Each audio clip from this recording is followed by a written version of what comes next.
Hey everyone, it's Ben Hardy here, and in today's video, we're going to be going over the 5 things that I don't exactly like about the 2022 Toyota Corolla Cross. And with that being said, let's get right into the video.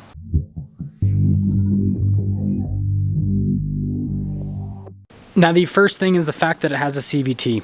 Now, I'm not trying to just be a CVT transmission hater, but at the same time, it's just not a very refined transmission. And that's not just the fact that this is Toyota CVT, it's just the fact that it is a CVT, right? So just with the transitions, it's not nearly as smooth as a regular torque converter automatic because, again, it doesn't have gears. It's just, CVTs are weird, right? I understand why they use them because they're relatively cheap and it helps the car get really good fuel economy, but Toyota's all about longevity and reliability, and CVTs aren't known to be the most reliable. And on top of that, if you have to replace something within a CVT transmission, you pretty much just have to replace the whole transmission. Like selling brakes, new transmission. It's just, yeah, it's kind of a mess. So yeah, again, I understand why they use it because of fuel economy and because of cost, but at the same time, I hope that in the next, couple of years or whatever, that we kind of go away from CVTs and that we use more torque converter automatics in, cars like this, because it's so much better that route.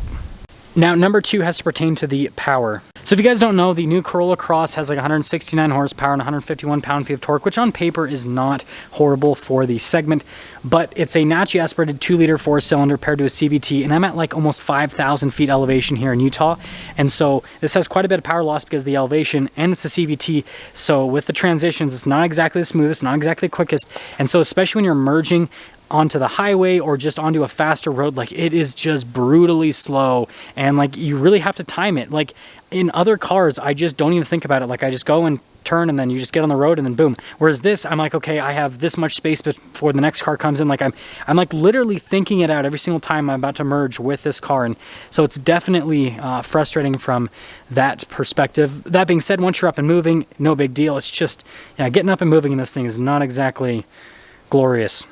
Number 3 is the fact that there are just too many crossovers in Toyota's lineup. Now, the reason I'm mentioning this point is Toyota just released this as a new model for this year, and it's just confusing. Toyota has so many different crossovers. We have the CHR, we have the RAV4, we have this, we have the Highlander, there's the 4Runner, there's the Sequoia, and it's just like there's so many different crossovers and SUVs in Toyota's lineup, and especially in like the smaller size category, right? RAV4, CHR, and this, like they're all so similar. There are differences for sure. The RAV4 uses a regular torque converter automatic, has a slightly bigger engine, is a slightly bigger car.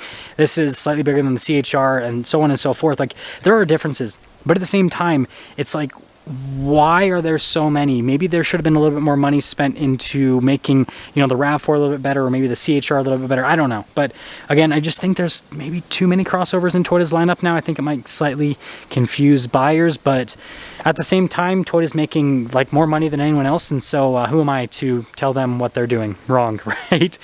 Let's get to the next point.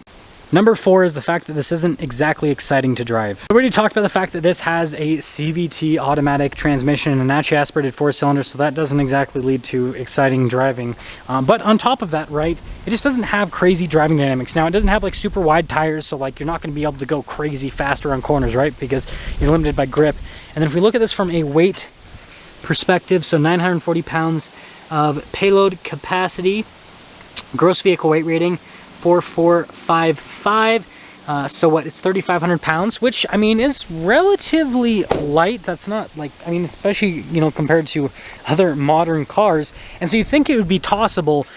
It's, I mean, it has like that light zippy feel to it, but it's not exactly like a tossable sporty crossover. Like that's not what this is about. This is about like looking sporty, because it definitely does look sporty, but about getting good fuel economy and all of that. And so yeah, I just thought that was a good point to make, is if you're getting this thinking it's going to be a sporty car because of how it looks, then well, it's not exactly that. Now, the 5th and final thing is just Toyota's tech. Now, this is kind of an interesting point to make, but I will make it anyways, and that is the fact that Toyota's tech just kind of feels dated, but obviously the benefit of that is they focus on reliability so much, and so that like this little screen is not going to break in like 10,000 miles, and same thing with the infotainment system. But like when I pop it in reverse, you guys can see resolution's okay, but like, yeah, definitely not up to par with like other modern cars. And the infotainment system, I mean, it works, right? Like when I press there we go. When I press the buttons, like it works. It has relatively good response time, But again, it's not the most modern looking. And then like, look at all the controls here on the steering wheel and all that. So yeah, it definitely has this kind of like outdated feel, just like other Toyota models, even though this is new. But again, the benefit to that is reliability. And so you win some, you lose some. I definitely do get the appeal of the reliability aspect, right? Owning several somewhat unreliable cars right now. So I get it. But yeah, it just doesn't, I don't know, it doesn't give you that modern feel that other cars give you. That's going to sum things up for a video on the 5 things that I don't exactly like about the 2022 Toyota Corolla Cross. With that being said, I'll see all of you in that next video.